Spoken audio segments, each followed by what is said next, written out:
है उसके बारे में बात करेंगे। वो चाहता था कि लूना शुरू से ही एक स्टेबल कॉइन हो, लेकिन हमें और आपको पता है दोस्तों, ये कोई भी कम्युनिटी बेस्ड कॉइन या टोकन हो, वो अचानक से स्टेबल नहीं बनता। वो धीरे धीरे करके, जब एक कम्युनिटी बिल्डअप हो जाती है, एक इकोसिस्टम हो जाता है, कई सारे होल्डर्स हो जाते हैं, देन आप उसके बाद आप उसमें स्टेबल कॉइन लाते हैं, तो वो चीजें सक्सेस होती है। तो लूना ने यही गलती किया, वो शुरू से स्टेबल कॉइन बनना चाहता था, जिसकी पेयरिंग में यूएसटी था, है ना। पेयरिंग में यूएसटी था और यूएसटी के पेयरिंग में यूएसडीटी था। हुआ क्या, एक दिन मार्केट में कुछ गलत न्यूज हुई और यूएसटी का रेट गिरना स्टार्ट हो गया।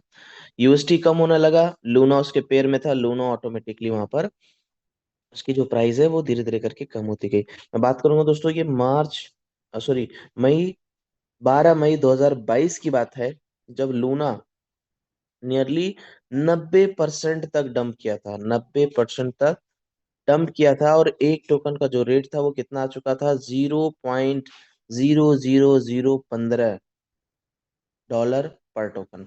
दोस्तों उसी दिन वो 99% तक ड्रॉप हुआ था, है ना। अब देखा जाए तो दोस्तों, क्रिप्टो करेंसी की दुनिया में 41 बिलियंस डॉलर का एक दिन में लॉस हुआ था। तो ये गलती किसकी वजह से हुई? उन्होंने स्टेबल बनाना चाहा। ठीक है दोस्तों, मैं कोई फाइनेंशियल एडवाइजर नहीं हूँ, मैं आपको एज अ नॉलेज पर्पज के लिए चीजों को एक्सप्लेन कर रहा हूँ। तो जब ओरिजिन का नया प्रोजेक्ट है जिसका नाम है ओएचएम, वो स्टार्टिंग से नॉन स्टेबल कॉइन था, उसमें किसी भी टाइप का रेफरल सिस्टम नहीं था।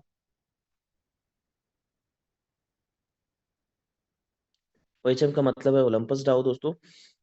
जब ये स्टार्ट हुआ, और ये भी $4 से स्टार्ट हुआ था, और धीरे धीरे करके 5 महीनों में ये $1400 तक पहुंचा।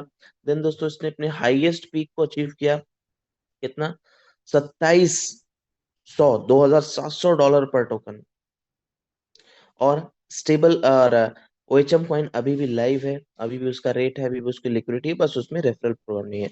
तो एक ट्रायल, या बोल सकते हैं एक टोकन रिलीज किया ओरिजिन के थ्रू, एक नॉन स्टेबल टोकन जो अच्छा खासा ग्रोथ किया, और उसके बाद आज भी मार्केट में रन कर रहा है। देन क्रिएटर ने चाहा कि इसी को आगे हम रन करते हैं, इकोसिस्टम का पार्ट बनाते हैं, लेकिन हमें और आपको पता है दोस्तों, क्या पता है, पीसीबी है ना, कंट्रोल प्रोटोकॉल कंट्रोल वाले जो भी चीजें हैं, जो स्मार्ट कॉन्ट्रैक्ट में एक बार चीजें डिप्लॉय हो जाती है तो उसे ओनर भी चेंज नहीं कर सकता। सो इन्होंने क्या किया, ये चीजें वैसे भी रन कर रही है, तो ये दूसरा प्रोजेक्ट लेके आए जिसका नाम है एलजीएनएस। एक दूसरा कॉन्सेप्ट लेके आए, एक दूसरा टोकन लेके आए, जिसका नाम क्या है दोस्तों, जिसका नाम आज है एलजीएनएस। चलिए हम बात करते हैं, एलजीएनएस किस टाइप का टोकन है। एलजीएनएस एक गवर्नेंस टोकन है।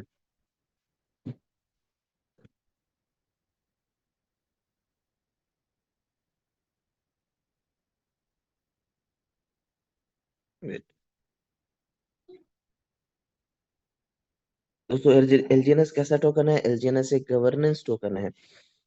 Governance token names origin 0.1। दोस्तों 0.1 क्यों? 1.0 की 1.0, 2.0 एंड 3.0, ये इसका फर्स्ट फेज था। ठीक है, इसका फर्स्ट फेज था। मैं जानना चाहूंगा कि गवर्नेंस टोकन क्या होता है। चलिए मैं कमेंट सेक्शन में देखना चाहूंगा कि गवर्नेंस टोकन क्या